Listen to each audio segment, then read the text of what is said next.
Yo, Panther Nation, Pantherologists, welcome back. Another live stream today, man. Another live stream. All right, I'll bring that back up here in a minute. Let's get some people in here. Get in the chat amongst yourselves. Love to hear y'all's thoughts and concerns and stuff like that. We're gonna dive into it again today. I was live earlier today. Lots going on, lots of things to talk about with the Carolina Panthers live right now. The final roster has been done, at least for now, right? I mean, as the dust settles off, we've got an initial 53-man roster. Several intriguing trends and surprises have emerged. So without further ado, let me know where you're from, who your team is. If you are not a Panthers fan, but if you are a Panthers fan, which most of you are, get in the chat. Love to hear your thoughts. Make sure you pound the like button. That is it. That's all I ask. Make sure you pound the like button. That's all. All right. Let's get right into it, man. I mean, this is what the 53-man roster offense is going to look like. As you can see, if we go through it, the quarterbacks, obviously, it's Bryce Young, Andy Dalton, Corral. Got 3 running backs. They kept 3, Miles Sanders, Chuba, Blackshear. And then you got the receivers. Got 7 receivers, which means it tells me that they want to keep depth in that position. And especially with, the injury concerns that we've had between Chark, Marshall, Chenault, and all that. So, Adam, so you got Thielen, Chark, Mingo, Marshall, Chenault, Smith, Marisette. I think I'm pronouncing his name right. And then Derek Wright. All right. Then you got 5 tight ends. From my understanding, the thing is that, they love, or not that they love, but the, from my understanding that Frank Wright loves his tight ends. But anyways, the quarterback depth, Panthers currently are holding 3 quarterbacks on their roster, right? Including, they got Matt Corral. Corral presence suggests that they value his progress and development following his challenging rookie season with the, injury. While subject to change, he might serve as the third string QB behind Bryce and Andy. Benefiting from valuable coaching. If you look at the offensive line, you got 8 offensive linemen on the roster with 3 rookies among them. So the decision indicates a level of trust in the offensive line coach, James Campen. They're banking on young talents like Zavala, Mays, Jensen, Lee, to step up and provide, that kind of depth there. It might be kind of hard for y'all to see. Hopefully y'all can see it at least pretty decently. I tried to make it as great as I could, right? The tight end, surprisingly, the Panthers have 5 tight ends on their roster, which is more than expected. However, injuries might impact this number. Sullivan's recent injury could see him placed on the injury reserve, maybe creating some roster flexibility there.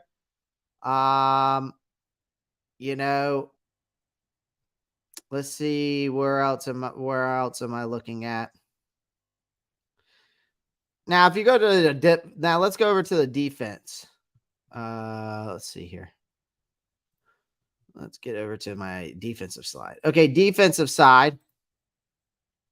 The defensive line uncertainty, the Carolina's defensive line situation seems less settled to me. I mean, currently fielding 5 linemen, including Thurman and LeBron Ray. I mean, group is to undergo changes. I think the Panthers are likely to explore waiver wire options, free agent signings to bolster up this defensive line, emphasizing the need for depth, right?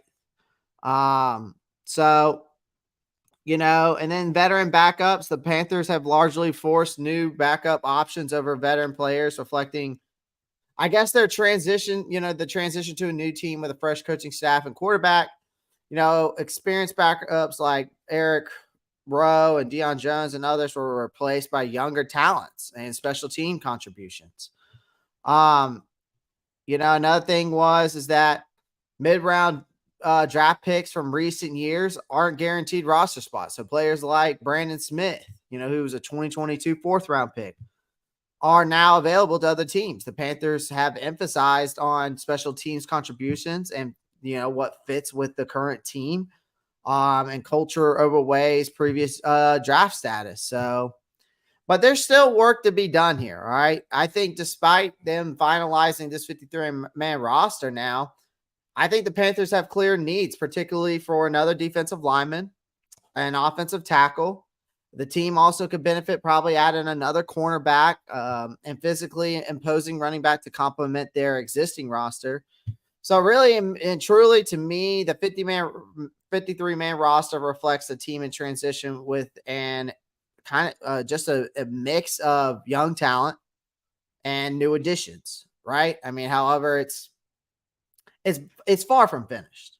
And further changes are expected as they continue to shape up this roster throughout the season, man.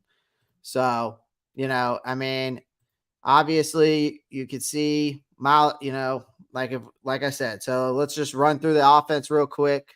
Basically, since I gave you my analysis on the roster. So you got the quarterbacks, Bryce Young, Andy Dalton, Matt Corral.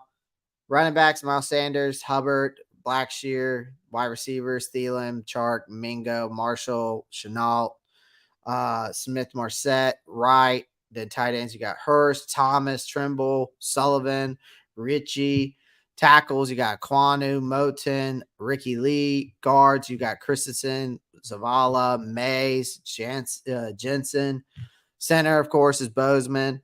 And then on the defense, you got Derek, defensive lineman. You got Derek Brown, Tuttle, Deshaun Williams, LeBron Ray, and Nick Thurman. Then you got inside linebackers. You got Shaq, Luvu, you got Camus, you got Wooten, and then you got the outside linebackers. Of course, you got Burns, Houston, Haynes, Gross Matos, Barno, DJ Johnson. Cornerbacks, you got Horn, Jackson, Hill, CJ Henderson. Safeties, you got Chin, Bell, Woods, Jamie Robinson, Franklin. And then of course your special teams is what we had last year, Pinheiro, Hecker, and Jensen. So, I just think that, with the quarterback depth, I mean, like I said, I think that they're currently holding, the with the quarterback depth, they're holding 3 quarterbacks on the roster, including, with Matt Corral. Obviously that could change, but he might serve as the third string quarterback, benefiting from the valuable coaching staff that we have. I mean, I think I think Corral's presence just suggests that the value his progress and development following, last year's season. Then you look at like I was saying, when you look at this offensive line on the roster with 3 rookies among them, the decision to me indicates a level of trust with James Campen. All right. Because you're banking on young talents like Zavala, Mays, Jensen, Lee, for these guys to step up and provide depth. With the tight ends, they got 5 tight ends on the roster, which to me is more than I expected. But injuries might impact this number because Stephen Sullivan's recent injury we could see him placed on the injury reserve, which then creates flexibility with the roster, right? But from the defensive standpoint, I mean, the defensive line situation seems less. Really, it doesn't seem settled and it's not complete, right? Because you're currently fielding 5 linemen, which means Thurman, LeBron Ray, which means this group is expected to definitely go under some kind of some changes for sure. I mean, the Panthers are likely to explore waiver wire options and free agent signings to definitely provide depth or maybe even improve this area, right, of the team.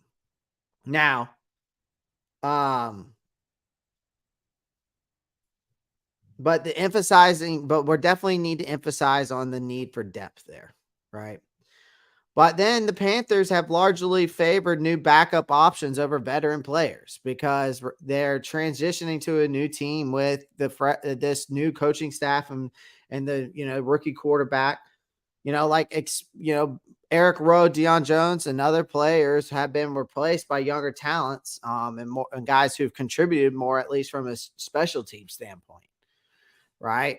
Mid-round draft picks from recent years we're definitely not guaranteed roster spots because look at linebacker Brandon Smith, who was a 4th round pick in 2022, who's now available for other teams to, obviously reach out to him and sign him. The emphasis here was though on special teams contributions to and fit with the current team culture over Way's previous draft, right? And a lot of it you could say was on Matt Rule. When the Matt Rule was here, you could say that's the reason why they got rid of a lot of these guys. So there's still work to be done. I think despite them finalizing at least this 53-man roster, we still clearly have some needs, particularly for another defensive lineman or probably and most likely another offensive tackle. The team could also I definitely think the team could also benefit from another cornerback and definitely in a physical, more power running back to complement their existing roster. So obviously, like I said, I think this 53-man roster reflects a team really in a transition phase of a mix of young talent, but then new additions, right? Right. So for me, it's far from finished. Obviously, further changes are going to be expected as they continue to shape up this roster before the season starts. So that's just my take on it. That's just my analysis on it. I just think that, we're far from being done with this roster right now. There's definitely going to be changes made. So, but for me, these were the guys that I kind of was unexpected for them to really be unexpected cuts for me were Justin McCray, Keith Taylor, Deion Jones, and Raquan Williams, because Justin McCray, despite the depth concerns, the Panthers let go of Justin McCray, and then Zavala performance seemed to really secure his spot right there at the right guard until, obviously Corbett gets back, which leaves McCray, on the outside kind of looking in now, right? And then you go to Keith Taylor, who faced some pressure to improve after a shaky 2022 season. He seemed to be progressing a little bit during the offseason, but I felt that the Panthers really decided just to cut ties, which suggests that more cornerback acquisitions are probably on the horizon, right? And who that may be, there's no telling. Deion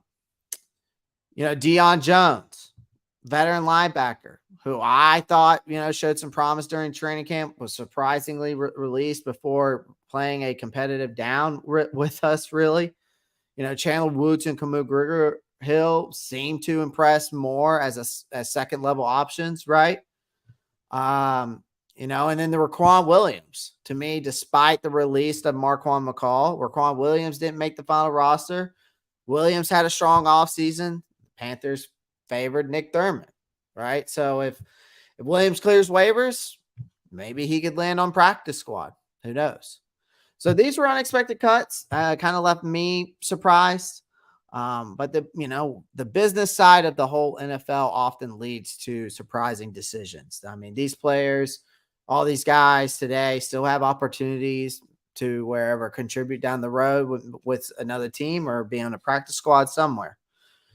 Right. So, I was just surprised by all of this, honestly. So yeah, I just wanted to hop on here real quick, give you a quick lowdown of my analysis of the 53-man roster. I wanted to give you my unexpected cuts. I wanted to hop back on here real quick and just kind of give you my analysis on things. And the 53 and my unexpected cuts. Guys, I appreciate everyone joining the live stream. If you did, pound the like button. Thank you for your support. It's crazy. We had a shit ton of people in here earlier, and now it's at night. It's quiet. It's quiet, so no big deal though. Anyways, I just want to hop on here real quick. Again, I appreciate everyone joining. Or anybody who watched this, make sure you pound the like button, subscribe, share this. Make sure you leave a comment. Feel free to join the Discord. The link is down below.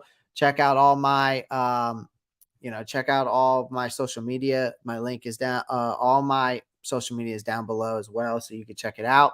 And then check out BetUSA. That's a sponsorship of the live streams as always. They are awesome. So go check them out, especially if you're a betting degenerate like myself. You get 125% bonus on your first sign up.